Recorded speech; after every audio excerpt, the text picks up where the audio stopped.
De hecho, en todos estos 5 años es importante recordar que hubo 5 presidentes. En una semana solamente 2 presidentes, pasó Merino y luego quien está ahora en el proceso de transición. Son hechos importantes para recordar y entender el contexto en el que se dan estas elecciones, primera vuelta presidencial, con ese resultado que pasamos a analizar de inmediato con Luis Raigada, ex embajador de Perú en Venezuela, de 2011 al 2014, analista político peruano. Luis, ¿cómo está? Bienvenido. Muchas gracias por acompañarnos. Gracias a ti, Tatiana. Lo invito a que se quite el tapabocas ya que tenemos la distancia requerida. Seguro. Así nos cuidamos en términos de bioseguridad. ¿Cómo le va? Seguro, bien, bien, bien. Muchas gracias. Muchas gracias a usted. ¿Usted cómo caracteriza este momento? A propósito del resultado que hemos visto desde la víspera hasta hoy, ya lo vamos a poner en pantalla. Sí, bueno. El Perú está celebrando su año bicentenario ahora en el 2021, el 28 de julio. Por lo tanto, este quinquenio era muy importante, es muy importante, porque además de nuestro bicentenario en el 2021, en 2024 se conmemora Junín y Ayacucho, el bicentenario de Junín y Ayacucho, y se produce en medio de una situación mundial terrible como es la pandemia, donde el Perú es el país que peor rendimiento, peor conducta ha tenido respecto a la pandemia, mayor cantidad de fallecidos por millón de habitantes, y en medio de una crisis política, como tú mencionabas, sin ningún tipo de comparación en la historia democrática del país, ¿no? Y en medio de esto confluimos con 18 candidatos, imagínense, de los cuales 14 presentaban juicios o investigaciones fiscales en curso.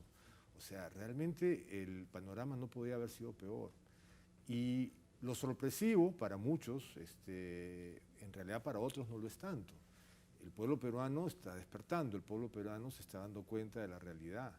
Y la realidad es que durante todos estos años de diferentes tipos de gobiernos, lo que hemos visto es un modelo que se ha ido carcomiendo por dentro y que ha desembocado en lo que estamos hoy, en la crisis terrible económica, política y social, ¿no? Cambios de rostros, pero no cambio de modelo.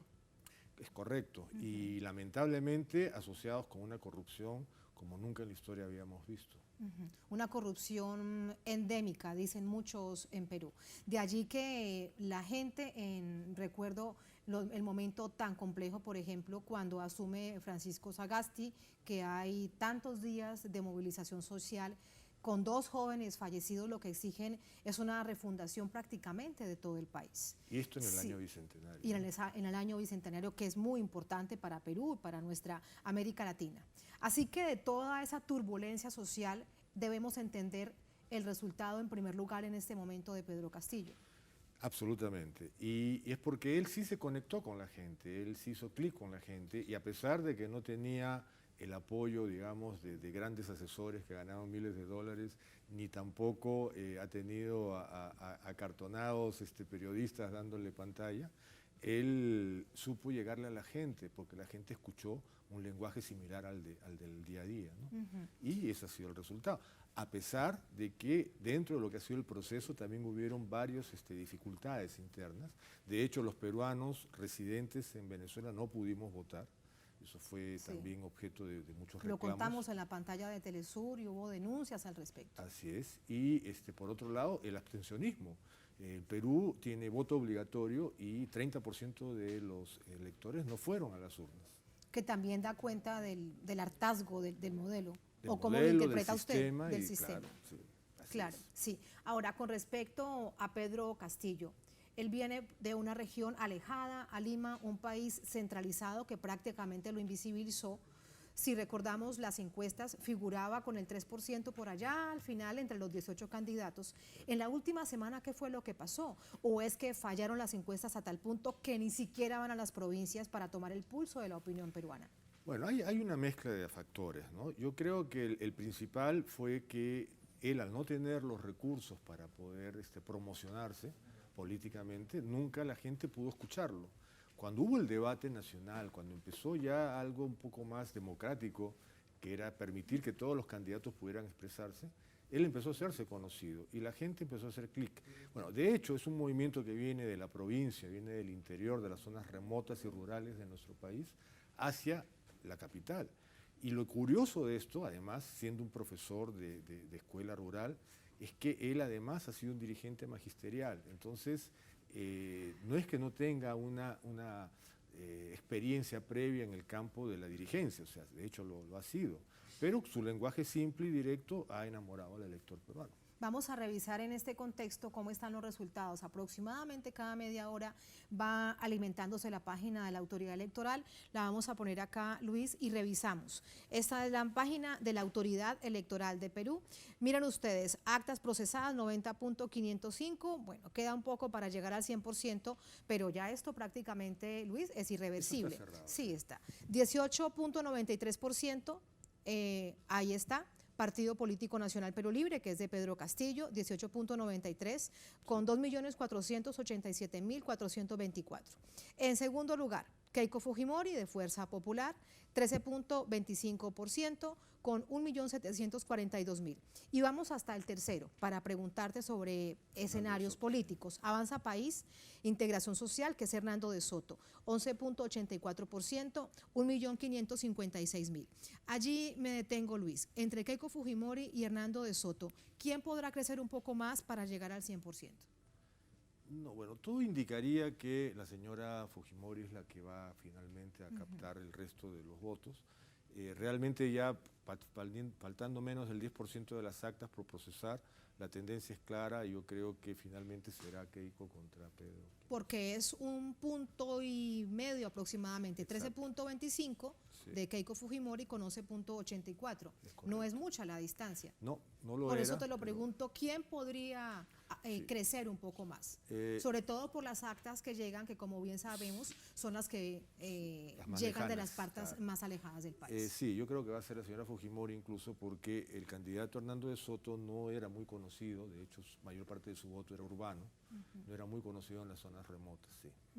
¿Quién es Hernando de Soto? Hernando de Soto es un economista muy reconocido a nivel internacional, ha sido asesor de diferentes presidentes en diferentes partes del mundo, incluso ha participado en política peruana eventualmente en el pasado y decidió en esta oportunidad encarrilarse en esta nueva aventura electoral y al principio no se le daba mucha chance, pero la juventud sobre todo neoliberal lo ha seguido con cierta atención. ¿Y quién estaría detrás de él? Y te lo pregunto sobre todo porque si revisamos parte de lo que él ha dicho públicamente sobre sus planes y sus estrategias de gobierno, plan programático, se asemeja a Aliaga.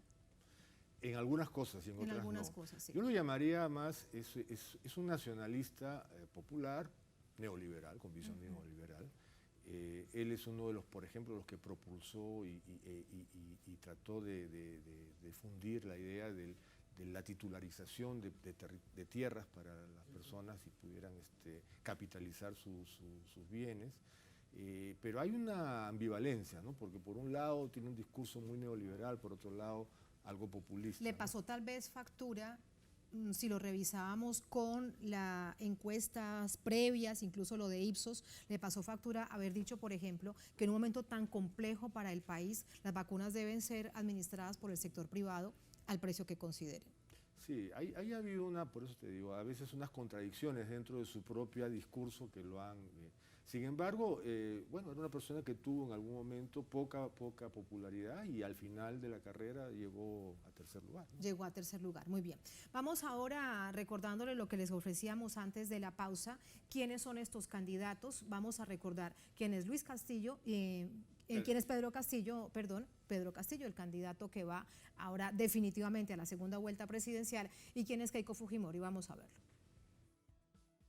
Tras la primera vuelta presidencial, efectuada este domingo, de acuerdo a la Oficina Nacional de Procesos Electorales, con más del 18% de los votos válidos emitidos, el primer clasificado sería el candidato Pedro Castillo, profesor de 51 años, nacido en la provincia de Chota, departamento de Cajamarca, al norte del país. Postulado por el Partido Político Nacional Perú Libre, Castillo destaca por su origen campesino, típico de la región andina peruana, origen que no se esfuerza en ocultar, como es claramente visible en su indumentaria, donde resalta el uso del sombrero chotano de hoja de palma, también conocido como bamba marquino, prenda tradicional del Perú profundo, cuya composición es principalmente indígena y campesina.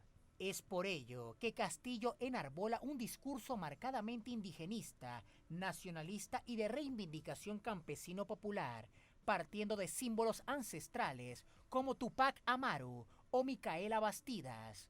Plantea la reducción salarial para el presidente, congresistas y otros altos funcionarios públicos.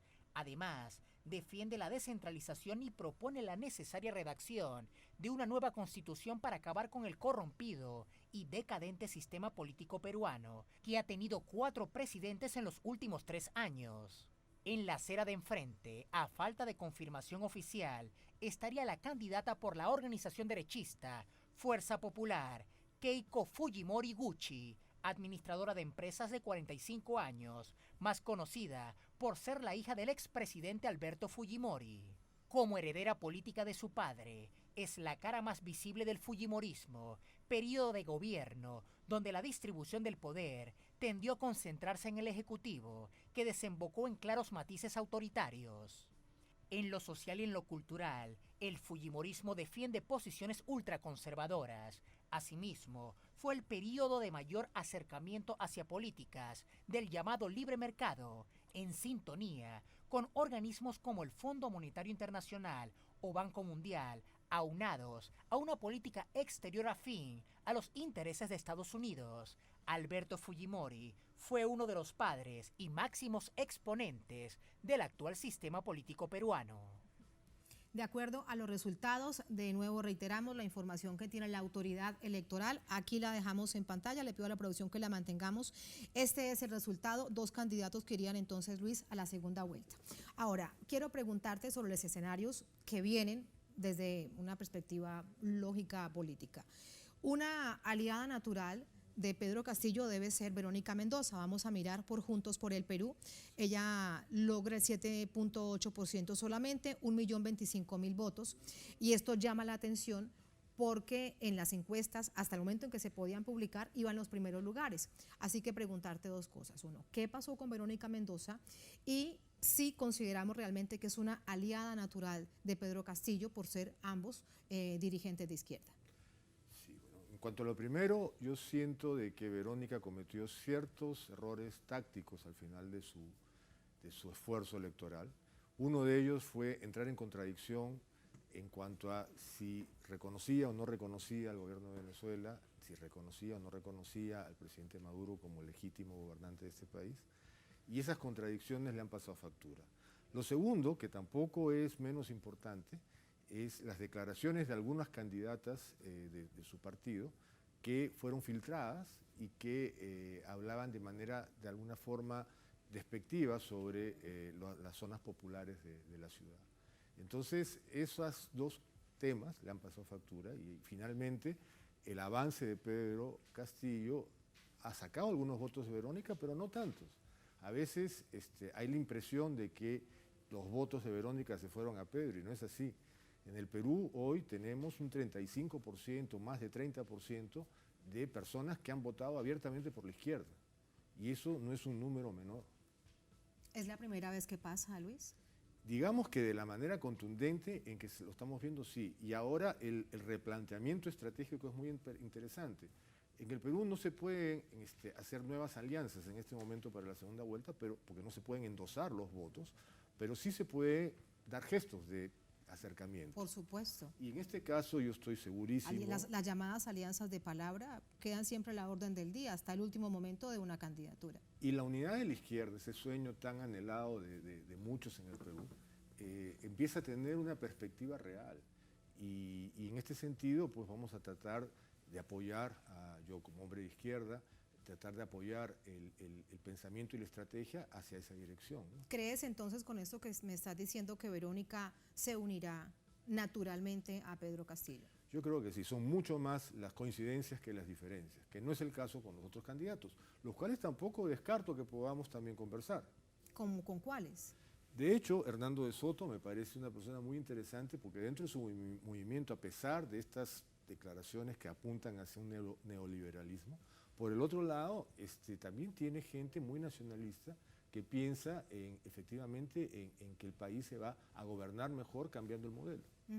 Pero eso habría que tomarlo con pinzas porque puede haber un mensaje contradictorio a la población que desea votar por Pedro Castillo, porque es un hombre antisistema, porque no es un cambio de rostro, sino realmente un cambio de opción. Y ahí has dado un punto muy importante. Todos los candidatos que no vieron venir a Pedro Castillo es simplemente el hecho de que no supieron leer al electorado peruano, no supieron leer la mente de nuestros compatriotas, que no estaban pensando justamente en fórmulas, ni en teorías económicas, ni en grandes estadistas. Estaban pensando en alguien como ellos, que los entendiera, que fuera parte de ellos.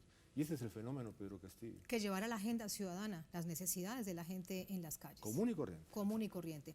Ahora, cuando vemos este escenario, hay ciertas similitudes al 2016, Luis, te lo pregunto y recordamos rápidamente, estaban en 2016 como candidatos Pedro Pablo Kuczynski para segunda vuelta y de nuevo Keiko Fujimori. Se unen todas las fuerzas políticas antifujimoristas para que Keiko no llegue, que es la figura evidente del fujimorismo con fuerza popular, a Pedro Pablo Kuczynski, y bueno, gana Pedro Pablo Kuczynski y luego conocemos el desenlace del país.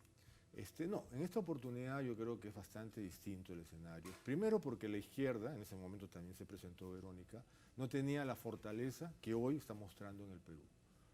Esa es una gran diferencia. La segunda gran diferencia desde mi perspectiva está en que los dos candidatos que quedaron a segunda vuelta, los dos eran de derecha. Sí. Keiko a través de una imagen de, vamos a llamarlo, capitalismo popular, es una forma de decirlo, y por el otro lado Pedro Pablo Kuczynski, que era un norteamericano nacionalizado peruano prácticamente. Sí.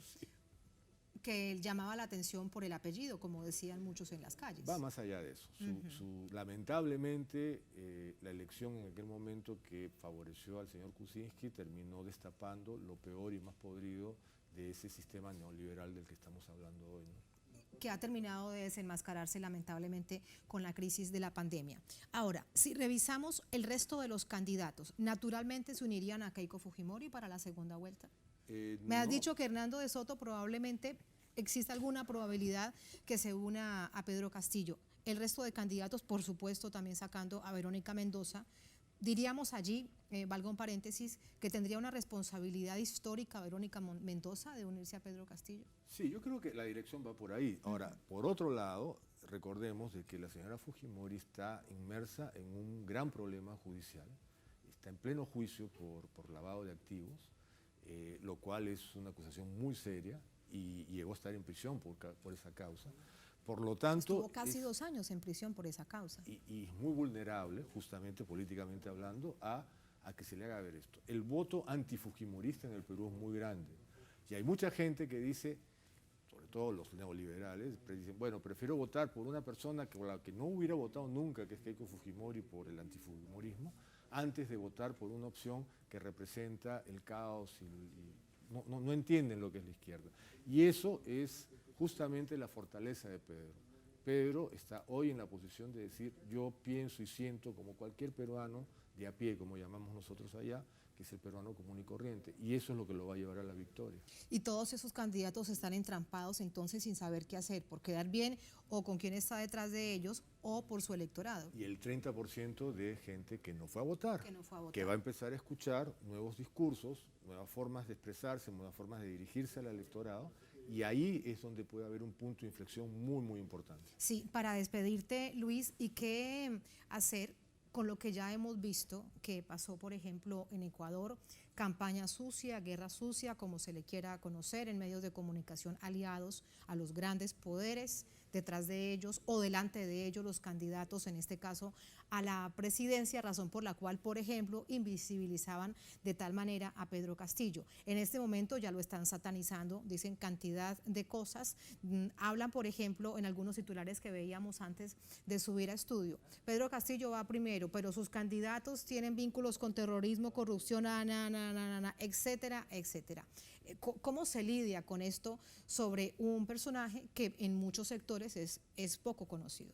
Ese laboratorio que están montando realmente les va a ir en contra, porque, te digo, yo conozco a mis compatriotas, con los peruanos nos identificamos con aquellos que son injustamente acusados, aquellos que son injustamente maltratados, y el peruano es muy empático respecto al más débil. como van a ver de que Pedro no tiene los recursos para poder salir y a la prensa y hacer grandes campañas, se van a dar cuenta que es todo un laboratorio montado en contra de él. Y los peruanos no nos vamos a dejar engañar una vez más. Con eso te despido, Luis. Muchísimas gracias por el análisis. Muchas gracias Un placer, a ti. muchas gracias. A ti.